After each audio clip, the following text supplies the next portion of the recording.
Welcome back to the program. It's still Daybreak Africa, and we're reaching you from the Lagos studios of KAFTAN Television. Now, in Nigeria, people with disabilities are more likely than people without impairments to live in extreme poverty. While it is unclear how many people in Nigeria have disabilities, information from the 2018 Nigeria Demographic and Health Survey showed that 7% of household members over the age of 5 and 9% of those 60 and older are thought to have some level of difficulty in at least one functional domain, including seeing, hearing, communicating, thinking, walking, or taking care of oneself. Now, similar to this, 1% either struggle greatly or are completely incapable of functioning in at least one category. Today we will be talking about rehabilitation of the underserved and persons with disability. When I say the underserved, I mean what we call less privileged, although that term is no longer acceptable. Now, joining me to talk about this beautiful morning is Mr. Lukmon Kotun. Good morning, Mr. Lukmon. Good morning. Well, I want to take this topic from a personal perspective, or based on my own experience with such persons. I've been opportuned to volunteer for certain non-governmental organizations, and I've met some of these people, and initially I did not understand it, probably because of the part of the world where we are.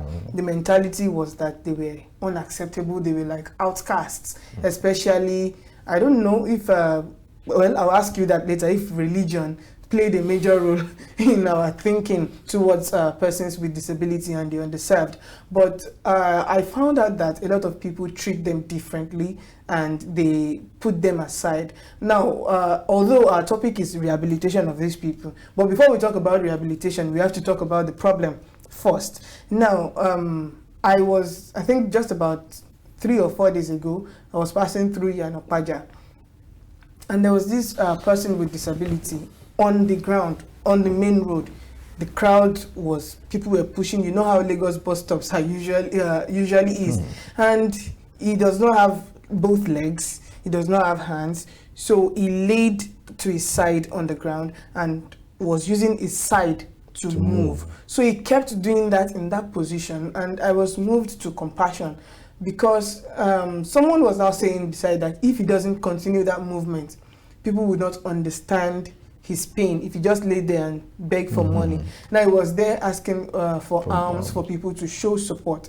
Now there's a lot of discrimination to people like this in Nigeria, and there were people that immediately tried to move towards them. They tried to move away so that it doesn't touch them. And some people even still believe that they can maybe contract the ailment or whatever it is. And this kind of mentality, I think, put us in a backward position, because when we look at the just concluded, no, not just concluded, the last election, that's the general election of 2023, yes, of 2023, you find that about 10 million persons with disabilities voted, and that's a huge margin. It could actually, 10 million votes can decide who wins or who doesn't. Even one vote can actually decide the winner. But then you see that we had that much people who had not even been voting in time past. There was a time that you go to the voting booth and you see that some of the electoral officials say, what are you doing here? What do you want to do? Is it people like you they are looking for here? You can even see the last jam. Yes. There was special provision for them. So it's a good thing that the society is changing, but the truth is that there are still people who need the understanding. Now let's talk about that problem, having a disability or being less privileged. When you're poor, you're not exposed to certain opportunities. People treat you differently. They discriminate against you. What do you think can be done to reduce such actions towards persons with disability? Or stigma. Stigma, exactly, that's the word. It's quite unfortunate that Africa has a very beautiful culture. But this issue of urbanization and colonial mentality and civilization has made some of these beautiful culture erode from us.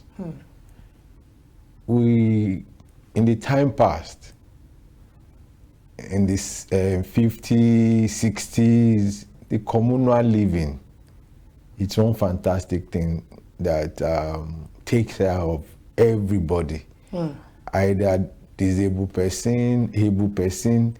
The communal living, the family bond, the family ties takes care of each other. But with this issue of civilization and urbanization, me and my family. I think the communal living, what you're saying, has to do with what they call agbole in Yoruba, if I'm not mistaken. Yes, you are very right. Please proceed. So we care for each other, no matter the problem that individual will be having within that community. You know, it's not necessarily it has to be my biological brother or whatever, but that bond of that agbole, of the same origin, you know, keeps us together and brings out the best in every one of us. But unfortunately, the urban center, the civilization and all that has created this problem. But at the same time,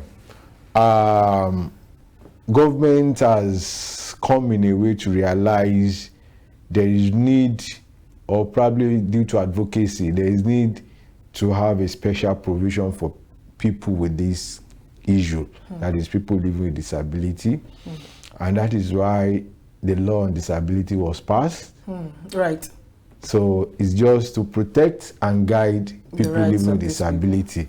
At the same time, some state has also passed, I think Lagos is the first state that passed the law for people living with disability. And they even have an agency in Lagos State that takes care of people living with disability, that they can, you know, address their grievances or whatever problem they have towards.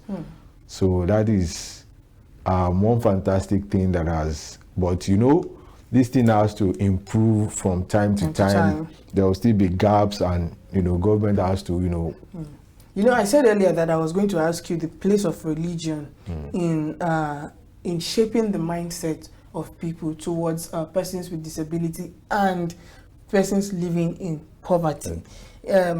I know that at least there are at least 2 or 3 religions in Nigeria that would tell you that major religions that would tell you that a person who is maimed or a person with a certain impairment is the one worthy for a particular sacrifice, or such person should be on the outskirts of the town. But they are not allowed to do this, they are not allowed to do that. And many times people tend to judge them by their appearance. I've gone for many job applications that I've seen how they treat these people, though it's not within my power to say, okay, this is what you should do, because maybe I'm also an applicant, or maybe I'm just a passerby at the time. But I've seen how people treat these people. Some do not even want them to touch them. And there are also other stories with some of these persons with disability that I would like you to talk about. But as a social worker, apart from what the government is doing, we know how we are in this part of the world. Irrespective of whether there is a law or not, people tend to want to do what is on their mind, and some would even argue that my faith comes first before any other thing. You can't force me to do this, you can't force me to do that. So as a person, okay, I had the opportunity to pass by one, like I said earlier, and I may have been able to correct maybe 1 or 2 people at that point. What about the other people that may not even have the confidence to say something? What can be done to make sure that this stigmatization is curbed? Well, if we look at it from the angle you started on the angle of religion. I'm very sure the 2 major religions, the Christianity and Islam, do not discriminate among person living with disability or person that has impairment. And I'm sure the traditional religions too do not, but there are some cultural beliefs in some certain areas that give limitations, sacrifice and all that, they talk about outcast and all that. But the 2 major religions, that's the Christianity and Islam, do not discriminate. Rather, it encourages us to show them love, show them compassion. And I'm very sure in the developed world, in the developed world, they have a special place. Right. So they have a special place. And for us here in this part of the world, as social workers, we need to do more advocacy. Why people need to love them, and we must put at the back of our mind that nobody is sure that it can end up not getting disabled. Anything So could happen anything could happen to anyone at any point in time. Because a lot of people that are even living that have That are disabilities able. now, they were Well, they were one time able. Not everybody was born that way. And disability is not it's not the problem. It has to do with your mental way of thinking. So you don't let your disability affect you in any way. And like you said, the religion, yes, I could speak well of Islamic religion because I'm a Muslim. Okay. It does not permit you or allows you to discriminate among them. And being a disabled person, the religion does not make you become a beggar. It sees you that you still have potentials in you that you can annex and exhibit to the world. So the religion aspect do not bring you down. So we as a social worker probably we need to do more advocacy on how this issue of acceptance to clear up this stigmatization of person living with disability. Thank you so much. One of the major reasons why I brought about that religious matter is that a lot of some people or a few people often come with the fact that no, in my church they said I should not give this, or as a Muslim I cannot do this one, or I can't touch a person that has this kind of ailment, and before you know they just draw this very huge line, forgetting that these people are also humans. They have feelings. I had an opportunity to interview a person with disability who was running for office, and I think she was running for Senate or so. I can't really remember. No, House of Assembly within a state. And when she spoke to me, I could see the passion. She knew exactly what she wanted to do. And the brains are there. It's just that the leg is not there. And I do not think that should be a prerequisite for doing the job. Now, let's talk about rehabilitation of the underserved before we now talk about persons with disability. That's people living in poverty. The reason why we chose the word rehabilitation is that there's a certain mentality that comes with being underserved or being poor or living in poverty. There's a way you think, there's a way it shapes your mind, there's a mentality that you have that is different from people who have been exposed to even the tiniest of wealth or comfort or good life. Now, how do we reintegrate these people, or how do we upgrade them to meet up with the standards of society? Because research has shown many times that persons who come from poor homes are likely to possess certain characters that may affect the society. We find that I've seen children that have been caught stealing, and you hear something like, I'm just hungry. That's the only thing. And it's not as if they need any other thing else, and they just go ahead and steal, and before you know, they become professional thieves, and that just ruins the whole thing. Now, I'm not saying that rich people or persons with the average lifestyle do not do this thing. Everybody is a sinner. At least that's what both the Bible and Quran says. Nobody is clean. But there's possibility that it affects a side of the divide more than the other side. So rehabilitating the underserved and people living in poverty, how do you think we can come about that as a nation? Then for the federal government, state government, and the government at large, how do you think, what measures can be put in place to make sure that these people are brought up to the certain level that is required for society? From the beginning of this program, I think we talk about people with impairment, disadvantage, and all that. The moment you have a disadvantaged individual, the next step is to look for a way to help them. And the only way to help is through rehabilitation. And because we understand rehabilitation is a process of restoring back your dignity. Underline that. Take note, viewers. The process of restoring back your dignity. So that means the dignity has been lost. Yes, as a result of the state is found, that individual found his or herself. So for government or for an individual to assist those set of people, there should be a rehabilitation in place. And the rehabilitation will be targeted towards that particular problem. There are various kinds of rehabilitation that can be processed. You have people who are, we're talking more about destitution. We talk of drug dependent person with disability and all that. So there are different processes of rehabilitating them. So when we talk of people who are destitute, yes, what comes about or what brings about destitution? That's the economic situation of the country. Right. Presently, everybody knows how it is hard to, to pull up with this economic situation we find ourselves in this country. And we have the shock absorber is quite different from each other. I could remember when Mr. Osheni was the Commissioner of Police in Lagos. There was a particular fabrics seller in Lagos that wanted to jump into the lagoon. It took the effort of former Commissioner of Police in Lagos, Osheni, to rescue the woman. The woman has to go through some rehabilitational therapy. You see, these are some of the provisions that government has to put in place. So when people have problem, there should be a rehabilitation process in place. When you talk about person with disability, yes, what kind of disability is this person going through? So that the nature of the disability will determine the kind of rehabilitation process. And I'm sure in Lagos State they have some rehabilitation centers that takes out various rehabilitational needs.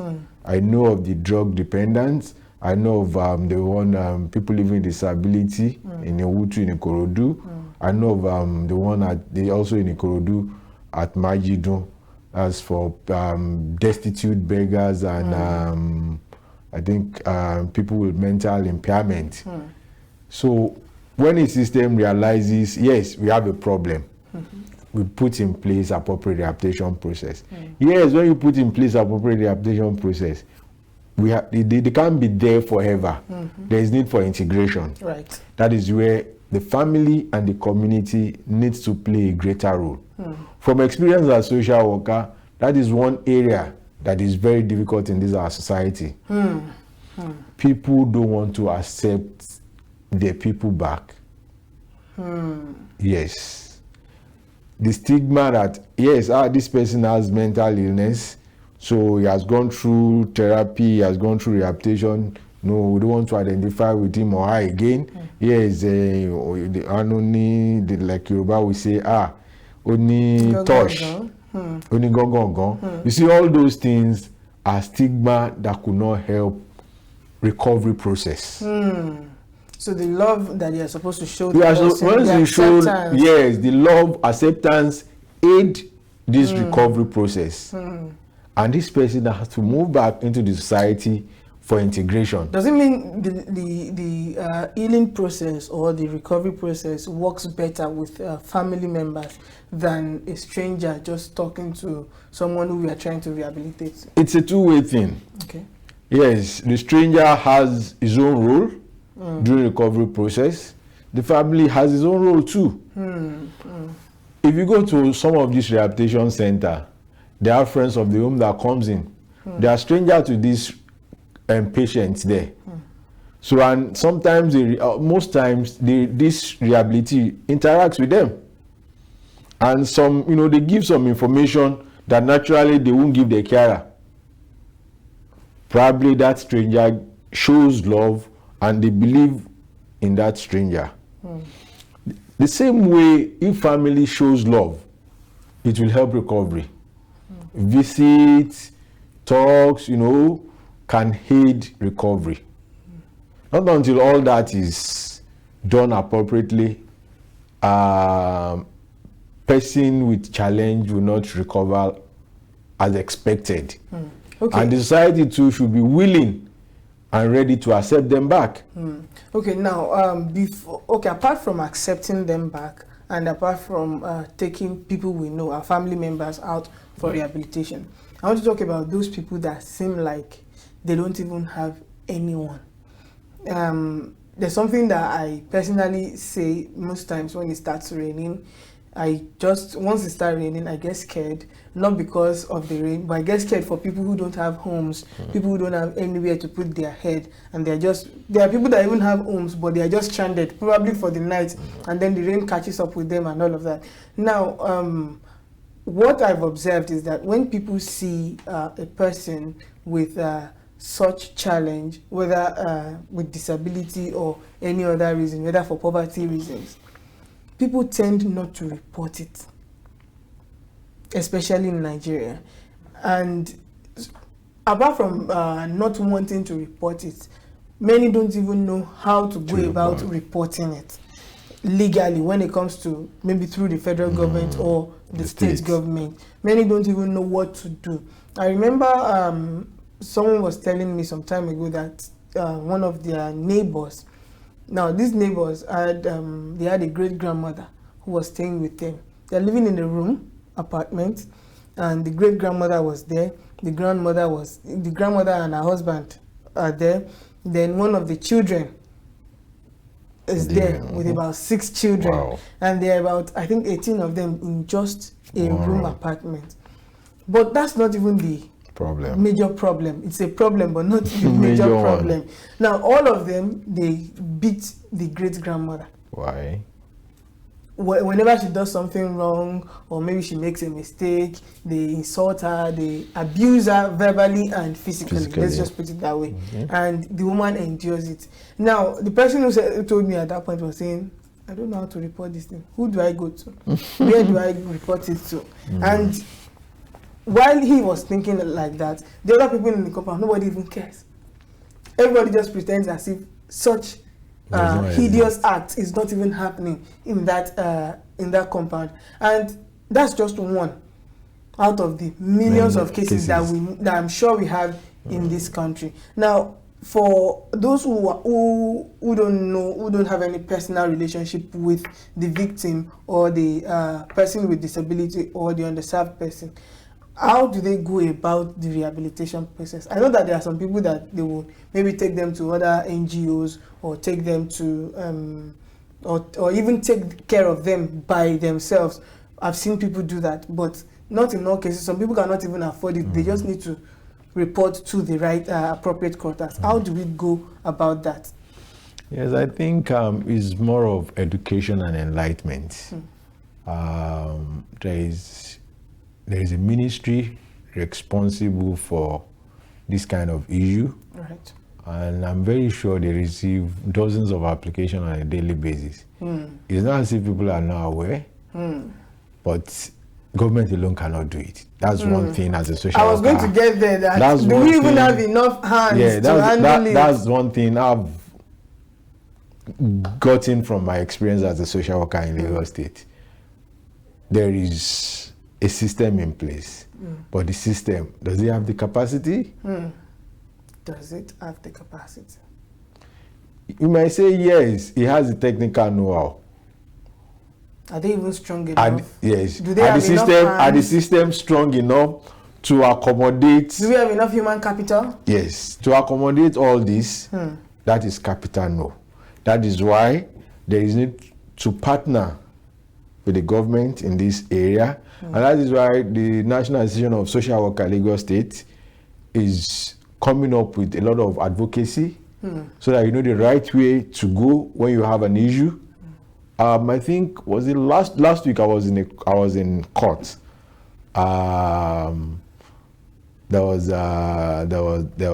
was someone, somebody has a matter in that court and was like, okay, the lawyer was there and all that.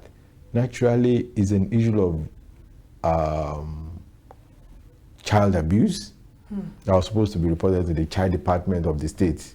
But instead of the lawyer to have advised appropriately, when they go to court, yes, what you wanted to fight, a school physically abuse a child, Yes, you want to prove a point, but your child is out of school. So you've already made things worse by even taking that step. Yes, the school is not accepting that child, which is, you have taken the right step by taking the school to court. The law will take its course, but while the law is taking its course, the child must not suffer. Right. But because the lawyer too is not well educated or not well enlightened about the appropriate agency to report the matter, it went a wrong way. So if he had gone to the appropriate agency, the child would have been enrolled back in school while they go on with their own litigation. So it's issue of enlightenment, education about, yes, when this issue happened, this is the right appropriate government agency to seek help from. Like the issue of rehabilitation, I know Lagos State Ministry of Youth and Social Development is in charge. They have rehabilitation center across the state, and there are private rehabilitation homes in Lagos State. So I'm sure they receive a lot of application for rehabilitation from religious organizations that notice, they have people that need help, from CDAs that notice they have help. Yes, all these applications have been attended to, but they need to expand their scope. That is where, the government needs support, or where I think the government will need support. So don't let me speak for them. Right. Okay, now I know that there are levels to rehabilitation, and this is going to be my last question before you maybe give an advice to our viewers at home. Now, that's on persons with disability who are on illicit drugs, and poverty-stricken people who are on illicit drugs. There are people that their case is different, or do I say a bit much worse than the other people, and it takes a special you have to take special cognizance of them before you can treat them, and some of them don't even know that they are in this problem.